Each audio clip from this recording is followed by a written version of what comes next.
Audio Jungle. Kami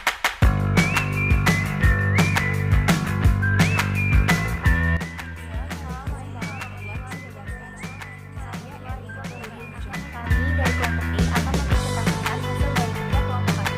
Saya, Wenda Yazarina, NPM 1913 Saya Nurul Fauzia, NPM 1913 023 012. Erliana Nuriza, NPM 1953023004. Saya Erimita Utami, NPM 1913 023 022. Audio Jungle. Tantangan yang dihadapi kurikulum 2013 dalam pengimplementasiannya.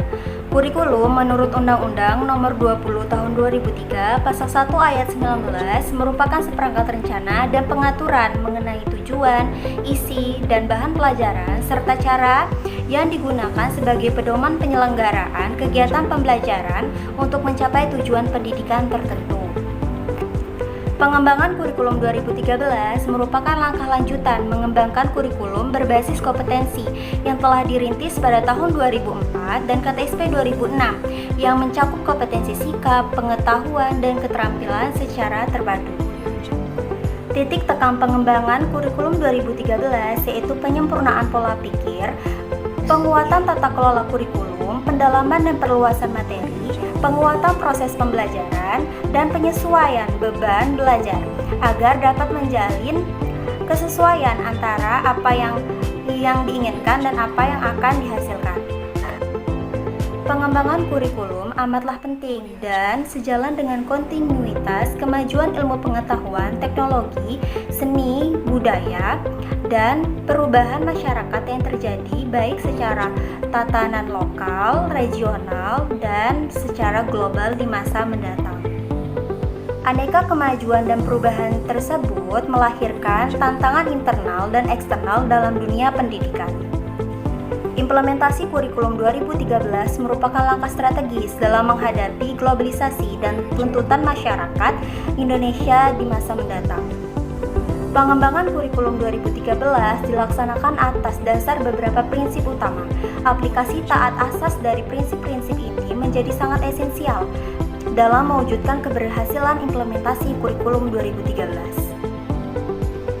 Tantangan internal mencakup dua hal. Yang pertama yaitu tuntutan pendidikan yang mengacu kepada 8 standar nasional pendidikan, yaitu standar pengelolaan, standar biaya, standar sarana dan prasarana, standar pendidik dan tenaga kependidikan, standar isi, standar proses, standar penilaian, dan standar kompetensi lulusan. Tantangan internal lainnya yaitu berkenaan dengan faktor perkembangan penduduk Indonesia yang dilihat dari pertumbuhan penduduk usia produktif. Tantangan eksternal yang dihadapi dalam dunia pendidikan antara lain berkaitan dengan tantangan masa depan, kompetensi masa depan, persepsi masyarakat, perkembangan, pengetahuan dan pedagogik, serta fenomena negatif yang mengemuka. Baiklah, kemudian di sini saya akan menjelaskan lebih rinci apa saja tantangan-tantangan yang ada di masa depan, yaitu globalisasi meliputi WTO, Asian Community, APEC, dan KAFTA. Ada masalah lingkungan hidup, kemajuan teknologi informasi, konvergensi ilmu dan teknologi, ekonomi berbasis pengetahuan, kebangkitan industri kreatif dan budaya, pergeseran kekuatan ekonomi dunia, pengaruh dan imbas teknosains, kemudian yang terakhir ada mutu, investasi, dan transformasi pada sektor pendidikan.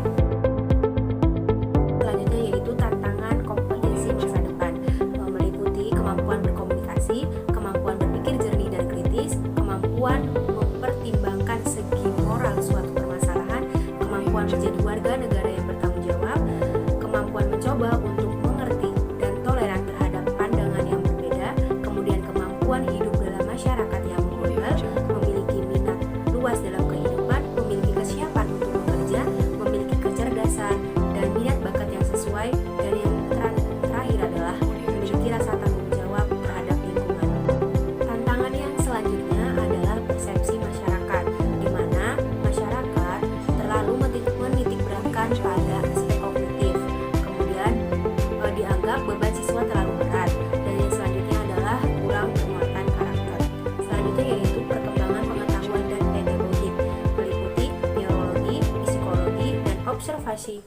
or discovery learning and collaborative learning. Kemudian yaitu fenomena negatif yang mengemuka, meliputi perkalian pelajar, narkoba, korupsi, plagiarisme, kecurangan dalam ujian seperti mencontek, dan gejolak masyarakat. Dan permasalahan yang lainnya yaitu implementasi kurikulum 2013 yang terkesan sangat tergesa-gesa, di mana terlihat adanya ketidaksiapan guru-guru menerima dan menerapkan kurikulum ini. Hampir semua guru yang mengikuti pelatihan bingung dengan pemahaman konsep kurikulum, terlebih pada mata pelajaran yang diterpadukan seperti IPS dan IPA.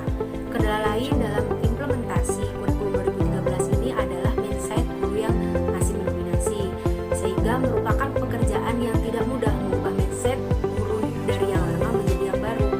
Namun penerapan kurikulum yang baru ini harus tetap dilaksanakan secara optimis. Walaupun tantangan dan hambatan bukanlah hal yang sederhana, namun justru harus diperjuangkan untuk mencari solusinya. Kemudian tantangan yang selanjutnya adalah tantangan inovasi, di mana jika dilihat dengan seksama, kurikulum 2013 memiliki perbedaan dengan kurikulum sebelumnya. Jika kurikulum sebelumnya pembelajaran berpusat kepada guru, namun tidak dengan kurikulum 2013 ini.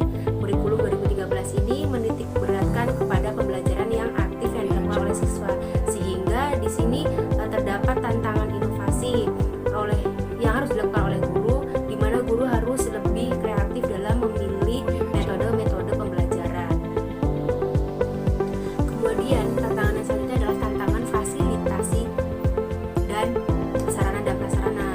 Otomatis jika menggunakan kurikulum 2013 ini perlu dan membutuhkan fasilitas dan sarana prasarana yang lebih mendukung. Selanjutnya adalah tantangan kepemimpinan, di mana dalam kurikulum 2013 ini menekankan pada pendidikan karakter. Nah, di sini peran pemimpin harus mengawalinya dengan baik melakukan relasi terhadap rekan kerja maupun terhadap siswanya. Mengapa kurikulum 2013 itu mengalami revisi? Kurikulum pendidikan selalu akan berubah sesuai dengan perkembangan zaman. Jadi, sebaliknya, kurikulum itu tak perlu diubah ketika zaman tak menunjukkan perubahan. Jadi, perubahan kurikulum itu terjadi karena kurikulum yang sudah ada sebelumnya itu masih terdapat kekurangan yang harus diperbaiki. Kurikulum yang diterapkan di sekolah itu harus mengacu pada kurikulum nasional. Kurikulum 2013 disebut kurikulum nasional yang dapat direvisi dengan melihat tantangan dari luar.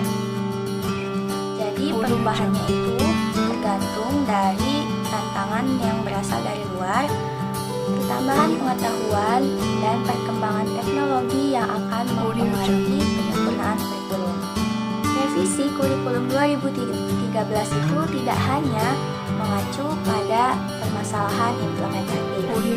Jadi revisi itu harus menyentuh hal-hal fundamental yang selama ini menjadi persoalan serius dalam kurikulum 2013. Ada beberapa substansi atau isi dari kurikulum 2013 yang harus dibenahi dan direvisi oleh pemerintah. Nah, agar implementasi isi kurikulum ini di sekolah nantinya tidak menimbulkan masalah yang besar bagi guru dan siswa dalam proses belajar mengajar, maka kurikulum ini perlu untuk disempurnakan kembali. Ada 10 substansi yang menjadi fokus utama dalam revisi kurikulum 2013. Diharapkan kurikulum 2013 ini mampu diterapkan dengan baik oleh guru dan siswa dalam proses belajar mengajar. Dampak penerapan kurikulum 2013. Kurikulum di Indonesia sudah mengalami perkembangan sejak periode sebelum tahun 1945, sehingga kurikulum tahun 2006 yang berlaku sampai akhir tahun 2012. Lalu pergantian kurikulum tersebut bertujuan untuk meningkatkan kualitas proses pembelajaran serta rancangan pembelajaran yang ada di sekolah. Menurut beberapa pakar, perubahan kurikulum dari masa ke masa, baik di Indonesia maupun di negara lain, disebabkan karena kebutuhan masyarakat yang setiap tahunnya selalu berkembang dan tuntunan zaman yang cenderung berubah. Perkembangan kurikulum dianggap sebagai penentu masa depan anak bangsa. Kurikulum yang telah berlaku di Indonesia dari periode sebelum tahun 1945 hingga kurikulum tahun 2006 memiliki beberapa perbedaan sistem. Perbedaan sistem yang terjadi bisa merupakan kelebihan maupun kekurangan dari kurikulum itu sendiri. Kekurangan dan kelebihan tersebut dapat berasal dari landasan, komponen, evaluasi, metode, maupun model pengembangan kurikulum. Menurut pendapat kelompok kami, penilaian kurikulum 2013 sudah bagus untuk membentuk kreativitas anak dan melatih keberanian mereka. Penilaian juga dilihat dari sikap, perilaku, dan keaktifannya di dalam kelas. Tetapi, dari sekian banyak kelebihan kurikulum 2013, ternyata penerapan kurikulum 2013 menurut kami masihlah kurang ideal, dikarenakan belum semua sekolah mampu melaksanakannya sesuai dengan prosedur seharusnya, serta sistem penilaian dan jam mata pelajaran yang menyebabkan siswa merasa terbebani, serta masih kurangnya pemahaman guru mengenai cara penerapan kurikulum 2013 secara benar seperti apa. Menurut kami, kurikulum 2013 harus lebih sering ditinjau dan dievaluasi serta diberi arahan kepada guru-guru yang masih kurang paham mengenai sistem pendidikan menggunakan 2013 yang sekarang.